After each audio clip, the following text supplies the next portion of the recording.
중국 정치에서 가장 먼저 흔들리는 것은 언제나 구호가 아니라 분위기였습니다. 공식 발표문은 늘 단단하게 다듬어지고 화면은 늘 질서 있게 편집되며 지도자의 동선은 늘 계산된 안정감을 연출합니다. 그래서 진짜 변화는 대개 큰 선언보다 작은 장면에서 먼저 감지됩니다. 한 사람의 표정, 잠깐 멈춘 시선, 예상과 다른 자리 배치, 혹은 아무도 설명하지 않는 사소한 물건 하나가 오히려 더 많은 것을 말해줄 때가 있습니다. 이번 양회 기간에 많은 시선이 머문 이유도 바로 그 지점이었습니다. 겉으로 보면 모든 것이 평소와 비슷해 보였습니다. 회의는 열렸고 박수는 나왔고 익숙한 구호도 다시 등장했습니다.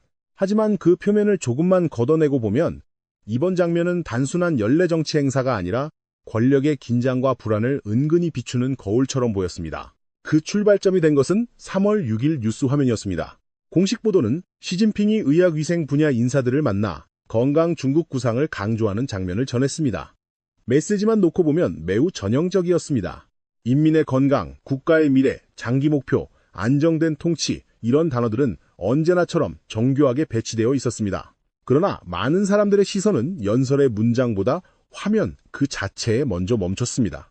클로즈업이 들어간 순간 사람들은 그가 무슨 말을 하는가 보다 어떤 상태로 보이는가를 보기 시작했습니다. 그것은 단지 외모를 소비하는 호기심이 아니었습니다. 중국처럼 최고 권력자의 이미지가 곧 체제의 안정성과 연결되는 구조에서는 얼굴빛 하나, 동작 하나, 호흡의 리듬 하나까지도 정치적 해석의 대상이 되기 때문입니다. 이번 장면에서 유독 자주 거론된 것은 피로가 묻어나는 인상과 미세하게 굳어있는 표정이었습니다. 물론 방송 화면만으로 어떤 결론을 단정할 수는 없습니다. 조명과 각도, 일정의 강도, 나이와 피로가 복합적으로 작용할 수 있기 때문입니다. 그러나 중요한 것은 의학적 판단이 아니라 정치적 반응입니다. 왜 많은 관찰자들이 같은 장면을 보고 곧바로 건강보다 권력의 문제를 떠올렸는가? 그것은 중국 정치에서 최고 지도자의 체력과 통치의 지속 가능성이 늘 하나의 문장으로 묶여 읽혀왔기 때문입니다. 강한 지도자는 강한 국가라는 서사가 오랫동안 반복되어 왔고 반대로 지도자의 작은 흔들림은 곧바로 체제 전체의 긴장으로 확대 해석됩니다. 그래서 이번 장면 역시 단순한 화면 캡처가 아니라 권력의 중심이 예전만큼 단단한가를 묻는 질문으로 번져나갔습니다. 그 장면에서 또 하나 사람들의 시선을 끈 것은 그의 옆에 놓인 두 개의 흰 컵이었습니다. 원래 지도자의 공개 행사에서 물컵 하나는 낯선 것이 아닙니다. 긴 발언이 예정된 자리에서는 매우 자연스러운 준비물입니다. 그런데 같은 자리에 나란히 놓인 두 개의 컵은 그 자체로 해석의 여지를 만들었습니다. 무엇이 담겨 있었는지 바깥에서 알 방법은 없습니다. 단순히 물과 차일 수도 있고 목 상태를 고려한 준비일 수도 있습니다. 하지만 중국의 정치 관찰에서 중요한 것은 물건의 실체만이 아니라 그 물건이 만들어내는 상징의 방향입니다. 하나의 컵이 일상이라면 두 개의 컵은 질문을 낳습니다. 왜 굳이 둘이었는가? 왜 그 장면이 저토록 눈에 띄었는가? 왜 공식 화면은 이런 사소한 요소까지도 오히려 더 많은 추측을 불러왔는가? 바로 여기서 이번 영상의 첫 번째 핵심이 드러납니다. 많은 사람들이 더 이상 공식 구호만 듣지 않는다는 점입니다. 건강 중국이라는 거대한 청사진은 화면 속 작은 불균형 앞에서 설득력을 잃기 시작했습니다. 메시지는 미래를 향해 있었지만 시선은 현재의 징후에 붙들렸습니다. 그 간극이 커질수록 사람들은 더 이상 발표문이 아니라 표정과 침묵과 소품을 통해 진짜 상황을 읽으려 합니다. 그리고 그런 읽기 방식은 음모론적 상상만으로 생겨난 것이 아니라 그동안 중국 정치가 너무 오랫동안 상징과 연출로 운영되어 왔기 때문에 가능한 반응이기도 합니다. 말보다 장면, 선언보다 배치, 설명보다 누락이 더 큰 의미를 갖는 체제에서는 사소한 것일수록 오히려 더 무겁게 읽힙니다. 이 지점에서 중요한 것은 개인의 건강 상태를 단정하는 것이 아니라 체제 내부가 왜 이런 작은 장면에도 과민하게 반응할 만큼 예민해졌는가를 보는 일입니다. 최고 지도자의 상태가 조금이라도 불안정해 보일 때 그 불안은 단순히 개인에게서 끝나지 않습니다. 곧바로 후계 구도, 정책 연속성, 충성 경쟁, 인사 재편, 군과 당의 균형 문제까지 이어집니다. 특히 권력이 한 사람에게 고도로 집중된 구조에서는 더 그렇습니다. 시스템이 안정적으로 분산되어 있다면 최고 지도자의 컨디션 변화는 일시적 변수에 머물 수 있습니다. 그러나 모든 결정이 한 중심으로 수렴되는 구조에서는 작은 흔들림 하나가 곧 전체 구조의 취약성을 드러내는 창이 됩니다. 그래서 이번 장면을 두고 사람들이 단순히 피곤해 보인다고 말하는 데서 멈추지 않고 그보다 훨씬 큰 정치적 질문으로 나아간 것입니다. 이후 시선은 자연스럽게 그의 주변으로 옮겨갔습니다. 한 사람의 얼굴에서 읽힌 미세한 불안이 주변 인물들의 움직임과 결합할 때 비로소 권력의 분위기가 입체적으로 드러나기 시작하기 때문입니다. 특히 이번 양회에서 눈길을 끈 것은 책이었습니다. 원래 각 지도부 인사의 동선과 현장 배치는 매우 세밀한 관례 위에서 움직입니다. 누구와 함께 들어가고 어느 대표단을 방문하며 누가 어디에 서는가는 모두 단순한 동행이 아니라 정치적 메시지입니다. 그런데 올해는 그 익숙한 리듬이 미묘하게 어긋난 것처럼 보였습니다. 채기가 보여준 밀착된 동행은 표면적으로는 보좌의 연장처럼 보일 수 있지만 다른 한편으로는 중심 권력이 스스로의 안정감을 더 강하게 연출해야 하는 국면이라는 인상을 주기도 했습니다. 정치에서 의전은 장식이 아니라 언어입니다. 그래서 의전이 달라지면 사람들은 그 안에서 체제의 심리를 읽기 시작합니다. 왜 평소보다 더 가깝게 움직였는가? 왜 그 자리에 저 사람이 있었는가? 왜 원래 가야 할 곳보다 이쪽에 더 무게가 실렸는가? 이런 질문은 모두 같은 방향을 가리킵니다. 권력은 여전히 크지만 그 권력이 스스로를 지탱하는 방식이 이전보다 더 신경질적으로 바뀐 것은 아닌가 하는 의문입니다. 특히 이번처럼 외부에 보여주는 장면 하나하나가 예민하게 통제되는 시기에는 가까운 참모의 동선 변화조차 단순한 행정 편의로만 읽히지 않습니다. 오히려 그 장면은 중심이 얼마나 불안을 의식하고 있는지를 보여주는 간접 신호가 됩니다. 이런 인상은 회의장 안팎의 분위기와 결합하면서 더 강해졌습니다. 대표들이 이동하는 모습은 예년의 느슨한 사교와는 다른 결을 보였습니다. 발걸음은 빨랐고 동선은 짧았으며 주변의 경계감은 화면 밖으로 번져나올 정도였습니다. 물론 대형 정치 행사의 보안 강화 자체가 이례적인 일은 아닙니다. 그러나 같은 보안이라도 어느 해에는 질서로 보이고 어느 해에는 압박으로 보입니다. 이번에는 많은 장면이 후자에 가까웠습니다. 사람들은 웃고 있었지만 웃음이 길지 않았고 인사를 나누는 듯 했지만 몸은 늘 앞으로 쏠려 있었습니다. 마치 모두가 정해진 선을 넘지 않기 위해 조금 더 빨리 움직이는 듯한 인상이었습니다. 그것은 단지 엄숙함이 아니라 말과 태도 하나하나가 나중에 어떻게 해석될지 알 수 없는 공간에서 나타나는 특유의 긴장이었습니다. 그래서 이번 양회를 둘러싼 첫 번째 장면은 단순히 한 지도자의 인상 변화에 관한 이야기가 아니었습니다. 그것은 지도자의 얼굴에서 시작해 측근의 동선으로 이어지고 다시 회의장 전체의 공기 속으로 퍼져나가는 정치적 압력의 흐름이었습니다. 화면 속 모든 것은 여전히 통제되어 있었지만 그 통제의 밀도 자체가 오히려 불안을 암시하는 역설적 장면이었습니다. 그리고 바로 그 지점에서 사람들의 관심은 다음 단계로 넘어가기 시작했습니다. 얼굴의 피로와 의전의 미세한 흔들림이 우연이 아니라면 그 다음 가장 먼저 흔들리는 곳은 어디인가? 많은 관찰자들의 시선은 곧바로 총을 쥔 집단 그리고 침묵이 가장 무겁게 작동하는 공간으로 향했습니다. 양회의 진짜 긴장은 아직 회의장 바깥으로 다 드러나지 않았고 그 다음 장면에서부터는 말보다 침묵이 더 큰 의미를 띠기 시작했습니다. 그리고 바로 그 침묵이 가장 먼저 무게를 드러낸 곳은 군을 둘러싼 장면들이었습니다. 이번 양회에서 외부 기자들이 주목한 순간 가운데 하나는 군 출신 전문가들이 예상보다 훨씬 짧고 조심스러운 반응을 보였다는 점이었습니다. 평소 같으면 국방기술이나 항공전력 같은 주제는 체제의 자신감을 과시하는 소재로 활용되기 쉽습니다. 특히 차세대 전투기나 조기경보체계처럼 대외적으로 상징성이 큰 분야는 직접적인 수치를 말하지 않더라도 국가 역량을 우회적으로 드러내는 장면으로 자주 소비되어 왔습니다. 그런데 이번에는 분위기가 달랐습니다. 질문이 던져지는 순간 대답은 열리지 않았고 말의 문은 거의 즉시 닫혀버렸습니다. 표면적으로는 엄중한 국제 정세와 보안 의식을 이유로 설명할 수 있습니다. 그러나 그 장면이 유독 크게 회자된 이유는 사람들이 그 침묵을 단순한 보안 수칙 이상의 것으로 읽었기 때문입니다. 중국 정치에서 군의 말은 언제나 이중적인 의미를 갖습니다. 겉으로는 국가 안보를 말하지만 안으로는 권력의 중심이 얼마나 단단한지를 보여주는 지표이기도 합니다. 그래서 군 인사들이 공개석상에서 지나치게 조심스럽거나 평소라면 무난하게 넘어갈 질문조차 피하려 한다면 사람들은 그 배경을 단순한 언론 대응 기술의 문제로 보지 않습니다.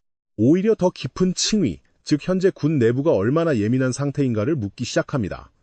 특히 이번 양회에서는 그 질문이 자연스럽게 빈자리의 문제로 이어졌습니다. 누가 말했는가보다 누가 보이지 않았는가가 더 중요한 순간이었기 때문입니다.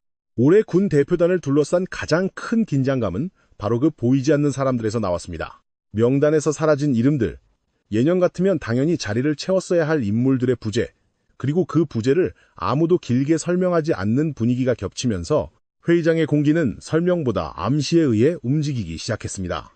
원래 군은 체제 안정의 최후 보루로 연출되는 영역입니다. 정치권의 갈등이 있어도 군만큼은 단단하게 정렬되어 있다는 인상을 보여주는 것이 중요합니다. 그런데 오히려 이번에는 그 군이 가장 큰 의문을 낳는 공간처럼 보였습니다. 보통 권력이 강할수록 사람을 전면에 내세웁니다. 하지만 권력이 예민해질수록 사람을 드러내는 일보다 숨기는 일이 많아집니다. 이번 양회에서 군을 둘러싼 장면들이 바로 그런 종류의 불안을 품고 있다는 해석이 나온 이유가 여기에 있습니다. 이 흐름을 더 민감하게 만든 것은 군 고위층에 대한 정리와 조정이 이미 오랫동안 이어져 왔다는 점입니다. 중국 정치에서 반부패, 기율정비, 충성 강화는 늘 병행되어 왔지만 군 영역에서는 그 의미가 훨씬 직접적입니다. 군은 행정 조직이 아니라 무력을 가진 조직이고 그 무력은 언제나 최고 권력의 마지막 토대와 연결됩니다.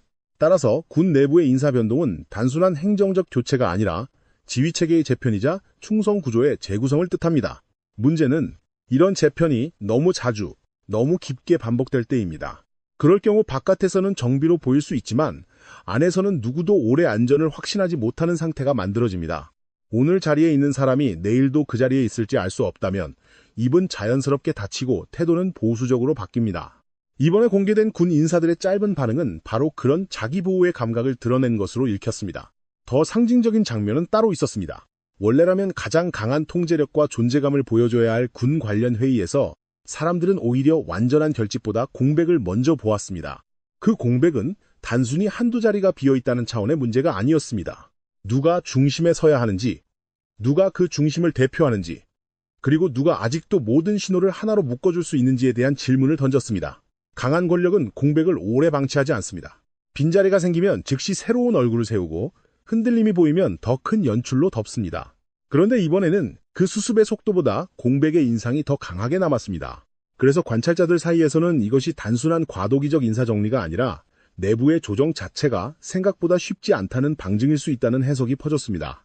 바로 이 지점에서 많은 시선이 하나의 이름으로 모였습니다.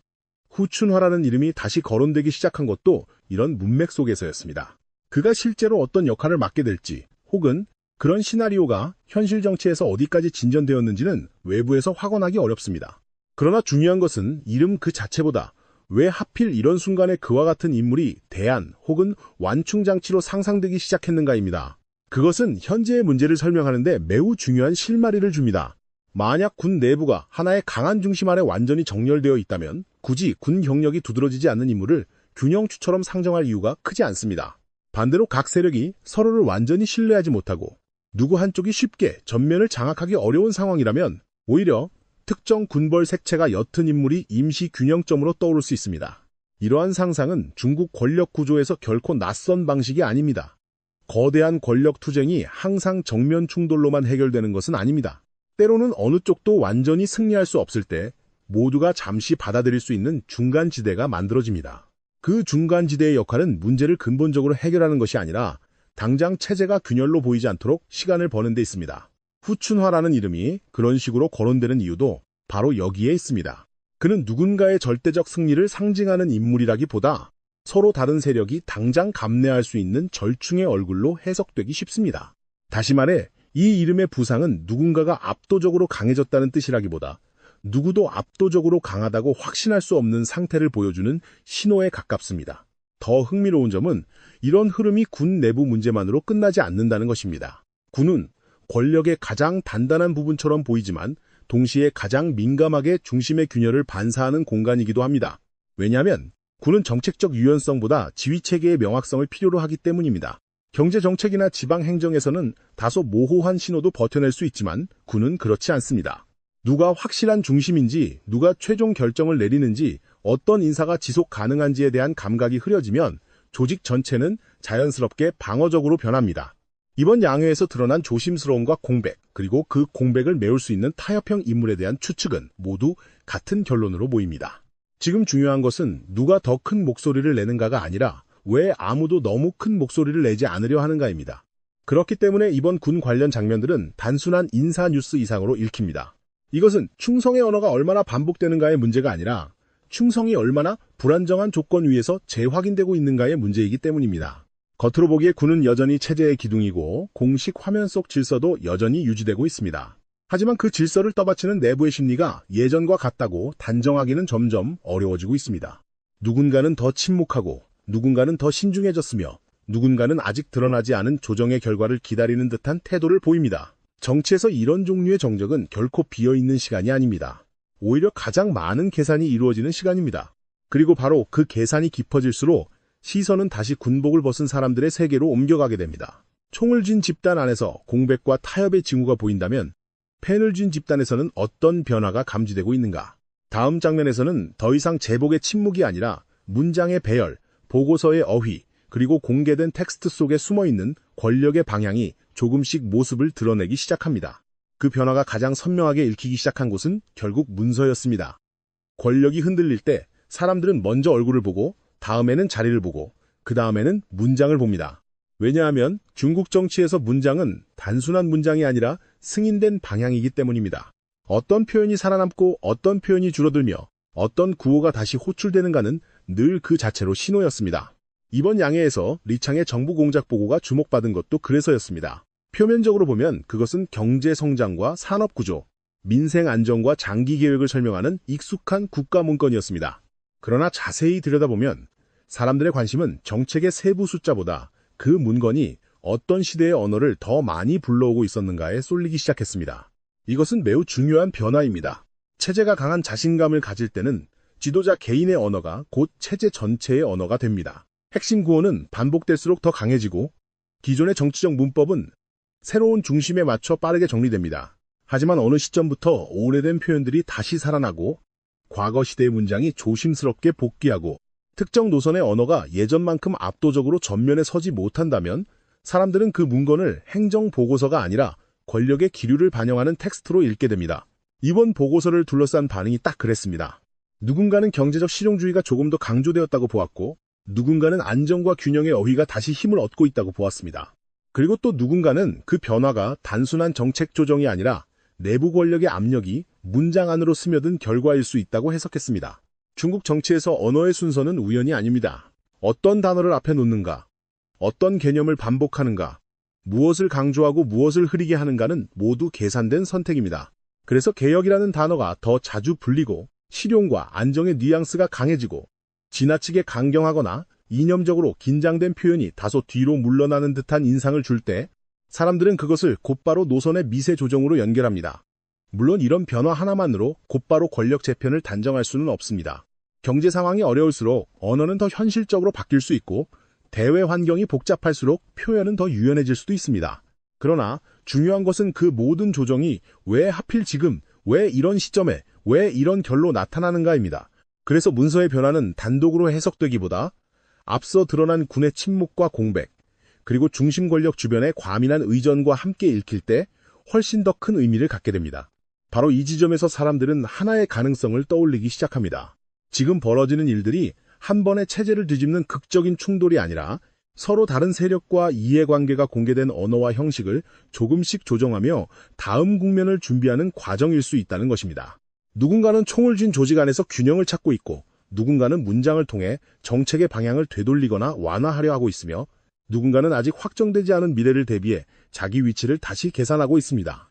그렇게 보면 리창의 보고서는 단지 경제 계획을 발표한 자리가 아니라 현재 중국 정치가 어떤 단어를 필요로 하고 어떤 어조를 빌려와야만 안정감을 유지할 수 있는지를 보여주는 장면처럼 보입니다. 이 흐름은 회의장 밖의 질문 하나가 회의장 안의 공기를 어떻게 얼어붙게 만드는지를 통해 더욱 또렷해졌습니다.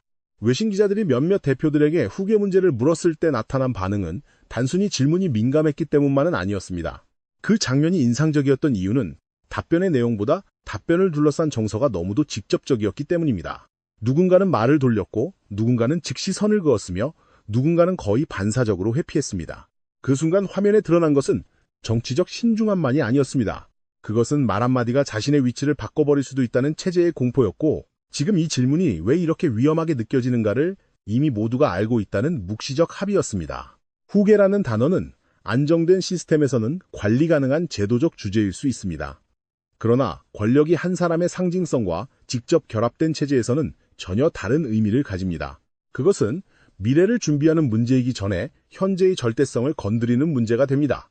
그래서 대표들의 당황과 회피는 개인의 말주변 부족이 아니라 지금 중국 정치가 어떤 종류의 질문을 아직도 정상적인 정치 언어로 수용하지 못하고 있는가를 보여주는 장면이었습니다. 겉으로는 모두가 같은 박수를 치고 같은 문장을 반복하지만 정작 가장 기본적인 정치 질문 하나가 공개된 공간에서 자연스럽게 오갈 수 없다면 그것은 체제의 자신감보다 체제의 불안을 더 많이 말해줍니다. 더 흥미로운 것은 이 공포가 중앙에만 머무르지 않는다는 점입니다. 그것은 곧바로 지방의 심리로 번집니다. 이번 양회에서 리창이 이례적으로 여러 대표단을 잇따라 찾은 장면이 특히 주목된 이유도 여기 있습니다. 공식적으로야 지역 경제와 산업 발전, 구조 전환, 민생 과제를 독려하는 방문으로 설명할 수 있습니다. 그러나 권력의 관점에서 보면 이런 이동은 단지 정책 설명만으로는 다 해석되지 않습니다. 지방 지도부는 늘 중앙의 문장을 읽지만 동시에 중앙의 표정도 읽습니다. 어느 지역에 더 많은 신호를 보내는가? 누구에게 더 자주 힘을 실어주는가? 어떤 지역 현안에 굳이 직접 등장하는가는 모두 하나의 메시지가 됩니다. 특히 인사교체 이후 새 지도부가 불안정한 균형 위에 서 있는 지역일수록 총리의 방문은 경제 동료를 넘어 정치적 안심 신호로 작동할 수 있습니다. 지방 관료들이 가장 두려워하는 것은 단순한 업무 실패가 아닙니다. 더 무서운 것은 아직 결론 나지 않은 중앙의 기류를 잘못 읽는 것입니다. 지금은 충성을 보여야 하는가? 조용히 몸을 낮춰야 하는가? 과도한 존재감을 피해야 하는가? 아니면 선제적으로 성과를 내며 안전지대를 확보해야 하는가? 이런 계산이 동시에 돌아가기 시작하면 체제는 겉으로는 움직이지만 안으로는 각자가 따로 생존 전략을 짜는 상태에 들어갑니다. 그리고 바로 그때 중앙의 방문 하나, 문장 하나, 박수의 길이 하나까지도 과잉 해석의 대상이 됩니다. 이번 양회에서 지방의 분위기가 유독 예민하게 읽힌 것도 그래서였습니다. 사람들은 이미 무엇이 결정되었는가 보다 아직 무엇이 결정되지 않았는가에 더 주목하고 있었습니다. 결국 지금까지 이어진 모든 장면은 하나의 방향으로 수렴합니다. 처음에는 한 지도자의 표정과 두 개의 컵이 보였습니다. 그 다음에는 측근에 밀착된 동선과 회의장의 팽팽한 공기가 보였습니다. 이어 군에서는 침묵과 빈자리, 그리고 타협형 인물에 대한 상상이 떠올랐습니다. 그리고 문서에서는 오래된 언어의 귀환과 조심스러운 어조의 변화가 감지되었습니다. 마지막으로 대표들의 회피와 지방의 불안까지 이어지면서 이번 양회는 더 이상 단순한 연례 정치 행사로만 보이지 않게 되었습니다. 물론 이 모든 조각을 곧바로 하나의 결론으로 묶는 것은 조심스러운 일입니다. 중국 정치에는 늘 연출과 오판이 함께 존재하고 지나치게 많은 의미를 부여하는 순간 현실을 놓칠 위험도 있습니다. 그러나 반대로 이렇게 많은 미세한 신호들이 같은 시기에 같은 방향의 불안을 가리킬 때 그것을 전부 우연으로만 치부하는 것도 어렵습니다. 어쩌면 지금 중국 정치에서 벌어지고 있는 일은 누군가의 즉각적인 몰락이나 드라마틱한 쿠데타가 아닐 수도 있습니다. 오히려 더 현실적인 시나리오는 여러 세력이 동시에 다음 단계를 준비하면서도 아직 최종 결판을 내리지 못한 상태일 것입니다. 그래서 겉으로는 안정이 유지되고 회의는 예정대로 열리며 보고서는 정상적으로 낭독되고 카메라는 여전히 질서 있는 장면을 보여줍니다. 하지만 그 질서의 표면 아래에서는 누구도 너무 멀리 나가지 못하고 누구도 너무 먼저 말하지 않으며 누구도 아직 확정되지 않은 미래에 자기 이름을 걸지 않으려 합니다. 그것이 바로 체제가 가장 민감해지는 순간의 특징입니다. 소란은 없지만 정적이 무겁고 충돌은 보이지 않지만 계산은 깊어지며 모든 것이 평소처럼 보이지만 아무도 정말로 평소라고 믿지 않는 상태 말입니다. 그래서 앞으로 더 중요해질 것은 거대한 선언보다 다시 한번 작은 장면들일지도 모릅니다. 누가 어디에 앉는가, 누가 누구와 함께 움직이는가, 어떤 표현이 문서에 남고 어떤 표현이 사라지는가, 누가 질문을 피하고 누가 침묵하는가. 큰 변화는 늘 그런 작은 조짐들 사이에서 먼저 모습을 드러냅니다. 이번 양회가 남긴 가장 큰 장면도 아마 여기에 있을 것입니다. 중국 정치의 미래는 아직 누구도 단정할 수 없지만 적어도 한 가지는 분명해 보입니다. 이제 사람들은 더 이상 공식 구호만 듣지 않습니다. 그들은 장면을 보고 공기를 읽고 문장을 비교하고 침묵의 길이를 셉니다. 그리고 바로 그 순간부터 권력은 스스로를 감추기 위해 더 많은 연출을 필요로 하게 됩니다. 그러나 역설적으로 정치에서 연출이 많아질수록 사람들은 오히려 그 연출 바깥으로 새어나오는 진짜 불안을 더 빨리 감지하게 됩니다. 아마 지금이 바로 그런 시기인지도 모릅니다. 겉으로는 여전히 모든 것이 통제되고 있지만 그 통제를 유지하기 위해 이전보다 훨씬 더 많은 힘이 필요해 보이는 시기 말입니다. 그리고 그런 시기에는 언제나 다음 장면이 가장 중요해집니다.